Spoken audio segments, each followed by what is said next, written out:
تم حق کا ساتھ دو، حق بولو، اور اس کے لیے کرنا کیا ہوگا؟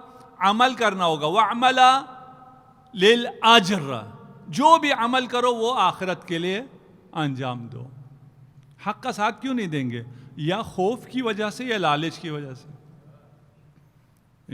یا تو آپ کو خوف ہوگا کسی ڈکٹیٹر کا، اس لیے آپ حق کا ساتھ نہیں دیں گے، یا آپ کو لالچ ہوگی کسی وزارت کی، کسی پوسٹ کی، کسی نوکری کی، تب آپ حق کا ساتھ نہیں دیں گے۔ امیر المومنین آپ سے کہہ رہے ہیں حق کا ساتھ دو، اور جو بھی عمل اٹھاؤ، جو بھی قدم اٹھاؤ وہ حق کے ساتھ ہوگا، یا وہ حق پر ہوگا یا وہ ناحق کے ساتھ ہوگا۔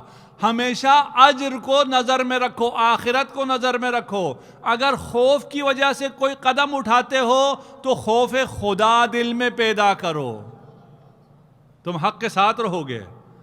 خوف کی وجہ سے حق سے منحرف نہ ہونا، کہ سب سے بڑا خوف خوف خدا ہے، جہنم کا خوف ہے۔ اگر کسی لالچ کی وجہ سے ادھر ادھر جا رہے ہو تو جنت کی لالچ کرو، بہشت کو نظر میں رکھو۔ قولا بالحق وعملا للأجر وکونا للظالم خصما۔ یہ حکومت امیر المؤمنین بھی یہی ہے کہ ظالم کا ساتھ نہ دو نہیں ہے، ظالم کو تنہا کرو نہیں ہے، ظالم کے دشمن بن جاؤ۔ کونا للظالم خصما وللمظلوم عونا۔ یہ زندگی، انسانی زندگی یہ ہونی چاہیے، الہی زندگی یہ ہونی چاہیے۔ اگر آپ سیاست میں آتے ہیں تو اس لیے سیاست میں آنا چاہیے، اس لیے سیاست میں نہیں آنا چاہیے کہ کسی ظالم کا ساتھ دے کے آپ کہیں ہمیں کچھ منفعت حاصل ہو جاتی ہے۔ ابھی کیا منفعت حاصل ہوتی ہے؟ آپ کو ظالم کا ساتھ دے کے کیا فائدہ حاصل ہوتا ہے؟ آپ کو یہی منفعت، مادی فائدے حاصل ہوتے ہیں۔ اگر مادی منفعت حاصل ہوتی ہے، وہ اگرچہ اقتدار ہی کیوں نہ ہو، اقتدار اعلیٰ ہی کیوں نہ ہو، وہ جوتی کے برابر بھی نہیں ہے۔ اس کے لیے آپ ادھر ادھر نہیں جا سکتے ہیں۔ سمجھ میں آنا بڑا مشکل ہے، پریکٹیکل لائف میں اگر سمجھ میں ہمیں آ جائے تو پھر بات ہی کیا ہے، پھر تو مسائل ہمارے سارے حل ہو جائیں۔ ہم سے مراد پورے ہم عالم اسلام کے لیے کہہ رہے ہیں، آؤ سیاست میں، سیاست علوی کرو۔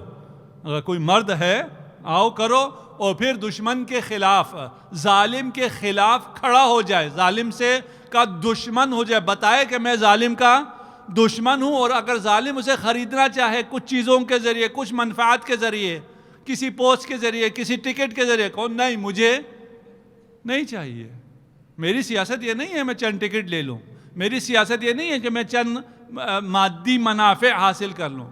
وہ مادی منافع بے شک آپ کے، میں اپنی شخص کے لیے نہیں، اپنی قوم کے لیے حاصل کر رہا ہوں، نہیں، مادی منفعت کے لیے علوی سیاست ہے ہی نہیں۔ وہ شخص کی منفعت ہو یا وہ قوم کی منفعت ہو، علوی سیاست کیا ہے؟ ظالم کے خلاف کھڑا ہونا اور مظلوم کی حمایت کرنا۔ اگر سمجھ میں آتا گیا تو مشکلات میں ہمارے اضافہ ہوتا جائے گا، یہ میں بتا دوں، یہ نا ہماری مشکلات حل نہیں ہوں گی، ہماری مشکلات میں اضافہ ہو جائے گا۔ کیوں؟ اس لیے کہ جو ہم کرتے چلے آ رہے ہیں اسے مزید کرنے کی اجازت نہیں ملے گی۔